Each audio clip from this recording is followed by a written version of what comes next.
നിങ്ങളൊരു കുറ്റപത്രം സമർപ്പിച്ചിരുന്നു.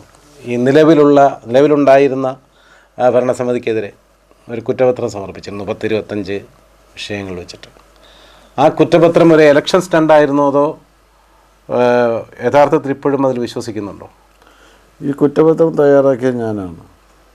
അതിൻ്റെ പൂർണ്ണ ഉത്തരവാദിത്വം എനിക്കാണ്. കായംകുളത്തെ ഇടതുപക്ഷ ജനാധിപത്യ മുന്നണിയുടെ 10 വർഷത്തെ അഴിമതി ഭരണത്തിൻ്റെ നേർചിത്രമാണ് ആ കുറ്റപത്രം. കഴിഞ്ഞ ദിവസം മലയാള മനോരമയിലൊരു വലിയ വാർത്ത വന്നു.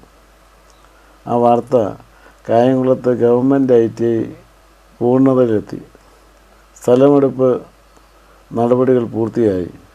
1 വർഷത്തിനുള്ളിൽ അവിടെ IT കെട്ടിടം നിർമ്മിക്കും. കേരളത്തിലെ ഏറ്റവും മികച്ച IT-യിലുള്ള ട്രേഡുകളൊക്കെ 1 വർഷം കൊണ്ട് കായംകുളത്ത് വരും. അങ്ങനെ ഗവൺമെൻറ് IT കായംകുളത്തെ ഏറ്റവും വലിയ സാങ്കേതിക വിദ്യാഭ്യാസ സ്ഥാപനമാകുമെന്നാണ് മനോരമ പറഞ്ഞത്. യഥാർത്ഥത്തിൽ വസ്തുത എന്താണ്? ഈ നിമിഷം വരെ ഗവൺമെൻറ് IT സ്ഥലമെടുക്കുന്ന നടപടിക്ക് സംസ്ഥാന കോർഡിനേഷൻ കമ്മിറ്റിയുടെ അനുമതി കിട്ടിയിട്ടില്ല. സ്ഥലം വാങ്ങണമെങ്കിൽ അവരുടെ അനുമതി വേണം. അനുമതി വാങ്ങാൻ വേണ്ടി ജില്ലാ പ്ലാനിംഗ് കമ്മിറ്റി മുഖേന സംസ്ഥാന കോർഡിനേഷൻ കമ്മിറ്റിക്ക് സമർപ്പിച്ചിട്ടുണ്ട്. ആ കോർഡിനേഷൻ കമ്മിറ്റിയുടെ അജണ്ടയിൽ പോലും ഈ വിഷയം വന്നിട്ടില്ല. ഏറ്റവും പ്രധാനപ്പെട്ട ഒരു പദ്ധതി നടപ്പിലാക്കിയെന്ന് പറഞ്ഞതാണ്. ഒരു നയാ പൈസ ആർക്കും വസ്തു ഉടമസ്ഥർക്ക് കൊടുത്തിട്ടുണ്ടോ? വസ്തു ഏറ്റെടുത്തിട്ടുണ്ടോ? ഒന്നുമില്ലല്ലോ.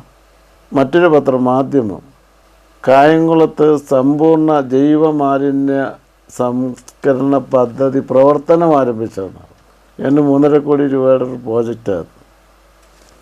എൻ്റെ അന്വേഷണത്തിൽ ആ സ്ഥാപനം ഈ നിമിഷം വരെ പ്രവർത്തിച്ചിട്ടില്ല. കഴിഞ്ഞ ദിവസം ഞങ്ങളുടെ പ്രോഗ്രാമിൽ വന്നിരുന്നത് പ്രതിപക്ഷ നേതാവായിരുന്നു. അദ്ദേഹം മാലിന്യ സംസ്കരണ പ്ലാന്റ് പ്രവർത്തന സജ്ജമാണ്, നാടിന് സമർപ്പിച്ചു എന്നാണ് ഞങ്ങളോട് പറഞ്ഞത്. ഒപ്പം സസ്യ മാർക്കറ്റിൻ്റെ കാര്യവും പറഞ്ഞു. സസ്യ മാർക്കറ്റ് കടകൾ കച്ചവടക്കാർക്ക് കൊടുത്തു കഴിഞ്ഞു. ഇപ്പോൾ അതിൻ്റെ KURDയുടെ ലോണെല്ലാം അടച്ചു കഴിഞ്ഞതാണ്. ഇപ്പം നഗരസഭയ്ക്ക് വരുമാനം കിട്ടിക്കൊണ്ടിരിക്കുകയാണെന്നാണ് അദ്ദേഹം പറഞ്ഞത്. അതിനെക്കുറിച്ച് എന്താണ് നിങ്ങളുടെ കുറ്റപത്രത്തിലെ ഒരു പ്രധാന വിഷയം? അതാണല്ലോ സസ്യ മാർക്കറ്റിലെ കെട്ടിടം. മാലിന്യ സംസ്കരണ പദ്ധതിയുടെ ഉദ്ഘാടനം നടത്തിയത് മന്ത്രി രാജേഷാണ്. ഉദ്ഘാടനം കഴിഞ്ഞിട്ട് മാസം 1.5 ഈ നിമിഷം വരെ ആ പ്രോജക്റ്റ് പ്രവർത്തനമായിട്ടില്ല. കേരളത്തിൽ ആദ്യമായി സ്ഥാപിക്കുന്ന ഒരു കമ്പനിയുടെ മെഷീനറിയാണ് ഇവിടെ സ്ഥാപിച്ചിരിക്കുന്നത്. അതിൻ്റെ വയബിലിറ്റിയെ സംബന്ധിച്ചോ അതിൻ്റെ പ്രവർത്തനക്ഷമതയെ സംബന്ധിച്ചോ ഒന്നും കായംകുളം നഗരസഭയ്ക്ക് ഇതുവരെ ഒരു പിടിയും കിട്ടിയിട്ടില്ല. 70 ലക്ഷം രൂപ കമ്പനിക്ക് യുദ്ധകാലാടിസ്ഥാനത്തിൽ കൊടുത്തു പോകാനാണ് ഇവിടുത്തെ മുനിസിപ്പൽ സെക്രട്ടറി ശ്രമിച്ചത്. മുനിസിപ്പൽ എഞ്ചിനീയർ ആ പൈസ ഹാൻഡ് ഓവർ ചെയ്യുന്നതിന് എതിരായ നിലപാട് സ്വീകരിച്ചു. കാരണം ഇത് പ്രവർത്തിക്കുകയോ ഇല്ലയോ എന്നുള്ളതിനെ സംബന്ധിച്ചൊരു വ്യക്തതയില്ല. അതുകൊണ്ട് പണം കൈമാറ്റം ചെയ്യുന്നത് സംബന്ധിച്ച് നഗരസഭാ കൗൺസിൽ പരിശോധിച്ച് അതിൻ്റെ പ്രവർത്തനക്ഷമത ബോധ്യപ്പെട്ടതിന് ശേഷമേ ആ പ്രോജക്റ്റിൻ്റെ പണം പോലും UDF നഗരസഭാ ഭരണം കൈമാറ്റം ചെയ്യുകയുള്ളൂ. കായംകുളം നഗരസഭയിലൊരു ഇൻസിനറേറ്റർ വിവാദം ഉണ്ടായി. 21.5 ലക്ഷം രൂപ നഷ്ടപ്പെട്ടു. ഇത് 3.5 കോടി രൂപയുടെ പ്രോജക്റ്റാണ്. കായംകുളത്തെ സമ്പൂർണ്ണ ജൈവ സംസ്കരണ യൂണിറ്റ് എന്ന് പറഞ്ഞാണ് ഇത് തുടങ്ങിയിരിക്കുന്നത്. പക്ഷേ സംഭവം ഇതുവരെ പ്രവർത്തിച്ചിട്ടില്ല. അത് പ്രവർത്തിച്ച് തുടങ്ങാതെ അതിൻ്റെ പ്രവർത്തനക്ഷമത അറിയാനും കഴിയുന്നില്ല. അത്തരമൊരു സാഹചര്യത്തിൽ കമ്പനിക്ക് ധൃതി പിടിച്ച് പണം കൈമാറ്റം ചെയ്തു പോകാനാണ് കായംകുളം മുനിസിപ്പൽ സെക്രട്ടറി ശ്രമിച്ചത്. അത് മുനിസിപ്പൽ എഞ്ചിനീയറുടെ വിവരത്തെ തുടർന്ന് മുനിസിപ്പൽ ചെയർമാൻ അത് കൗൺസിലിൻ്റെ പരിശോധനയ്ക്കായി വെച്ചിരിക്കുകയാണ്. സസ്യ മാർക്കറ്റ് KURDFCയുടെ 6.40 കോടി രൂപ ചെലവഴിച്ചാണ് ആ കെട്ടിടം നിർമ്മിച്ചത്. 2015 നവംബർ മാസം ഞങ്ങൾ ടെൻഡർ ചെയ്ത വർക്കാണ്. ഇലക്ഷൻ പെരുമാറ്റച്ചട്ടം വന്നതുകൊണ്ട് റീടെൻഡർ നടന്നത് LDF നഗരഭരണം വന്നതിന് ശേഷമാണ്. അതിൻ്റെ എല്ലാ നടപടിക്രമങ്ങളും പാലിച്ച് ഫസ്റ്റ് ടെൻഡറും കഴിഞ്ഞതിന് ശേഷമാണ് LDF നഗരഭരണം വന്നത്. രണ്ടാമത്തെ ടെൻഡർ നടന്നു, LDFൻ്റെ ഭരണം വന്നു, പുതിയ കരാറുകാരൻ വർക്കെടുത്തു. ആ വർക്ക് 2018 അവസാനിച്ച് ഉദ്ഘാടനം നടത്തി. 1.5 ലക്ഷം രൂപ ചെലവഴിച്ചാണ് ഉദ്ഘാടനം നടത്തിയത്.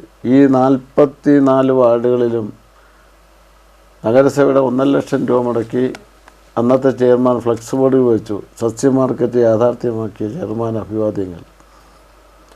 ഈ നിമിഷം വരെ ആ ബഹുനില കെട്ടിടത്തിൻ്റെ 1-ാം നിലയിലോ 2-ാം നിലയിലോ ഒരു സ്ക്വയർ ഫീറ്റ് സ്ഥലം പോലും കൈമാറ്റം ചെയ്യാൻ കഴിഞ്ഞിട്ടില്ല. താഴത്തെ നിലയിൽ പകുതിയിലധികം കടമുറികൾ ഒഴിഞ്ഞു കിടക്കുകയാണ്. കേരള ബിൽഡിംഗ് റൂൾ അനുസരിച്ച് ഒരു ബഹുനില, പ്രത്യേകിച്ചൊരു കൊമേഴ്സ്യൽ കെട്ടിടത്തിൻ്റെ സ്റ്റെയർ കേസ് റൂമുകളെന്ന് പറഞ്ഞാൽ ഫസ്റ്റ്, സെക്കൻഡ്, തേർഡ്, ഫോർത്ത് ഇങ്ങനെ ഈ ഫ്ലോറുകളിലേക്ക് പോകുന്നതിന് ഉള്ള സ്റ്റെയർ കേസ് കവാടങ്ങൾ ഒരിക്കലും അത് ലേലം ചെയ്ത് കൊടുക്കാറില്ല. അത് ഓരോ നിലയിലേക്കും പോകുന്ന യാത്രക്കാർക്ക് വേണ്ടിയുള്ളതാണ്. ഈ LDF നഗരഭരണം ചെയ്തത് ആ ഫസ്റ്റ് ഫ്ലോറിലും സെക്കൻഡ് ഫ്ലോറിലെയും പോകുന്നതിന് മുമ്പ് തന്നെ പ്രധാന കെട്ടിടത്തിൻ്റെ താഴ്ഭാഗത്തെ സ്റ്റെയർ കേസുകൾ വിറ്റ് കാശാക്കി. അതിപ്പോൾ അവർ കച്ചവടക്കാരെല്ലാം അത് കൈയടക്കി വെച്ചിരിക്കും. ആർക്കും അവരുടെ അനുവാദമില്ലാതെ ഇനി ഫസ്റ്റ് ഫ്ലോറിലേക്കും സെക്കൻഡ് ഫ്ലോറിലേക്കും പോകാൻ പറ്റാത്ത അവസ്ഥയാക്കിയിരിക്കുക. അത്ര ഗുരുതരമായ ക്രമക്കേടുകളും അഴിമതിയാണ് സസ്യ മാർക്കറ്റ് കെട്ടിടവുമായി ബന്ധപ്പെട്ടുണ്ടായത്. പൈസ കൊടുത്തു എന്ന് പറയുന്നത് ഏതാണ്ട് 8 വർഷത്തെ വാടക ഇനത്തിൽ കിട്ടേണ്ട പൈസ, 8 വർഷം മുമ്പ് കിട്ടേണ്ട അധിക ഡിപ്പോസിറ്റ് തുക, അത് 8 വർഷം നഷ്ടപ്പെടുത്തിയതിനു ശേഷം കായംകുളം പട്ടണത്തിൻ്റെ പൊതുവികസനത്തിന് വേണ്ടി ചെലവഴിക്കേണ്ട പണമാണ് KURDFCക്ക് അടച്ചത്. അല്ലാതെ ഈ കെട്ടിടത്തിലെ ഡിപ്പോസിറ്റും വാടകയും വാങ്ങിച്ചല്ല.